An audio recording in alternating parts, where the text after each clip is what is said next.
Hi అండి, నమస్తే. Welcome back our channel. అందరూ ఎలా ఉన్నారండి? ఈరోజు మన ఛానల్లో చూపించబోయే వీడియో ఏంటంటే, మన అందరం బాధపడే సమస్య హెయిర్ ఫాల్, అలాగే ఇంకా డాండ్రఫ్, హెయిర్ గ్రోత్, ఇంకా హెయిర్ స్మూత్నెస్ కోసం ఈరోజు నేను ఈ అలోవెరా ఆయిల్ని ప్రిపేర్ చేయబోతున్నానండి. ఈ ఆయిల్ కోసం ముందుగా ఈ విధంగా ఫ్రెష్ అలోవెరాని తీసుకుని దానిపైన ఉన్న జిగురు లాంటి మొత్తం నీట్గా క్లీన్ చేసేసుకొని ఈ విధంగా చిన్న చిన్న ముక్కలు కట్ చేసుకోవాలి. అలోవెరా ఆయిల్ కాబట్టి నేను ఎక్కువ క్వాంటిటీలో అలోవెరా తీసుకున్నాను. ఇప్పుడు ఈ విధంగా దీన్ని మొత్తం చిన్న చిన్న ముక్కల కింద ఈ విధంగా కట్ చేసేసుకొని మనం దీన్ని మిక్సీలో వేసుకొని మెత్తగా పేస్ట్ చేసేసుకోవాలి. మనం కొంచెం చిన్న చిన్న ముక్కలు ఉన్న ప్రాబ్లం లేదండి, ఇలా మిక్సీలో వేసుకోకపోయినా ప్రాబ్లం లేదండి. మనం డైరెక్ట్గా ఇలాగే ఈ ముక్కల్ని మనం ఆయిల్లో వేసేసుకోవచ్చు, కానీ నేను పేస్ట్ చేస్తున్నాను. మీకు ఏది పాసిబుల్ అయితే అలా వేసుకోవచ్చండి, ప్రాబ్లం లేదు. ఇప్పుడు నేను దీనికోసం గుంట ఉన్న ఒక బాండీ తీసుకుని అందులో మనం ఇలా పేస్ట్ చేసి పెట్టుకున్న అలోవెరా పేస్ట్ని అందులో ఒక గుప్పెడు వేపాకులు, అలాగే ఒక గుప్పెడు మందారం ఆకులు, అలాగే మందారం పువ్వులు అవైలబుల్గా ఉంటే వేసుకోండి. మాకు అవైలబుల్గా లేవు, ఇవే దొరికాయి. నా దగ్గర మందారం పువ్వుల్ని కొంచెం ఎండబెట్టి పౌడర్ చేసుకున్న పౌడర్ అయితే ఉంది, ఆ పౌడర్ని వేస్తాను. అలాగే ఇందులో మెంతులు వేసుకోవాలంటే మెంతులు వేసుకోవచ్చు. నా దగ్గర పౌడర్ ఉంది, నేను మెంతులు ఇలా పౌడర్ వేసుకున్నాను 2 స్పూన్స్.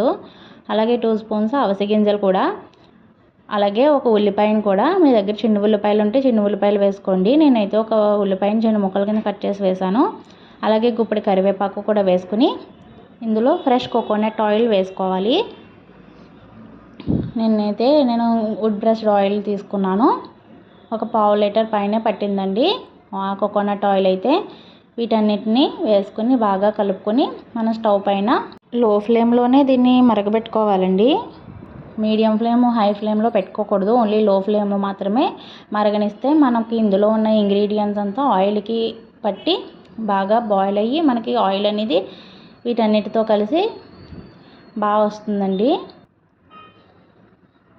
చూసారుగా, ఈ విధంగా మనకి అలోవెరాలో ఉన్న వాటర్ కంటెంట్ అంతా కొంచెం బాగా మరిగి మనకు ఆయిల్ ఒకటే మిగిలేంత వరకు దీన్ని మరగబెట్టుకోవాలి. ఇది కొంచెం ఇలా పేస్ట్ చేయడం వల్ల కొంచెం ఇబ్బంది అయిందండి. కొంచెం మీరైతే ఇలా ముక్కలు డైరెక్ట్గా వేసేసుకోండి. మనం స్ట్రైన్ చేసుకోవడానికి కొంచెం ఇబ్బంది అయింది, అదే ముక్కలు అయితే ఇంత ప్రాబ్లం ఉండకపోదు. సో మీరు డైరెక్ట్గా ముక్కలు వేసుకుంటే ఈజీగా స్ట్రైన్ చేసేసుకోవచ్చు. ఇలాగా ఆయిల్ చల్లారిన తర్వాత మనం ఇలా ఒక స్ట్రైనర్ ద్వారా మనం ఆయిల్ని సెపరేట్ చేసేసుకుంటే మనకి ఈజీగా ఆయిల్ అనేది రెడీ అయిపోతుంది. ఇప్పుడు దీన్ని ఒక గాజు సీసాలో కానీ ఇలాగ ఆయిల్ డబ్బాలో కానీ స్టోర్ చేసుకుంటే మనకి ఆయిల్ అనేది 2-3 నెలల వరకు నిల్వ ఉంటుందండి. ఇప్పుడు ఈ ఆయిల్ని మనం డైలీ రాసుకోవచ్చు.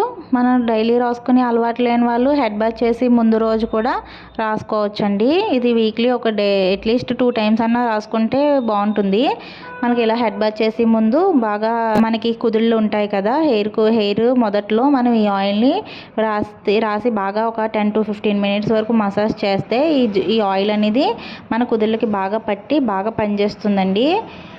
నాకైతే నా జుట్టు అయితే చాలా స్మూత్గా వచ్చేసింది, చాలా సిల్కీగా. మనం కండిషనర్ పెట్టుకుంటే వచ్చినట్టు మనకు చాలా స్మూత్గా వచ్చింది. హెయిర్ ఫాల్ కూడా నేను 2 to 3 టైమ్స్ యూస్ చేశాను ఆయిల్. హెయిర్ ఫాల్ కూడా చాలా మటుకు కంట్రోల్లోకి వచ్చింది. మీరు కూడా తప్పకుండా ట్రై చేసి మీకు ఎలా అనిపించిందో నాకు కామెంట్ సెక్షన్లో కామెంట్ చేయండి. మీకు కనుక ఈ వీడియో నచ్చితే ప్లీజ్ లైక్ చేసి, షేర్ చేసి, సబ్స్క్రైబ్ చేసుకోండి.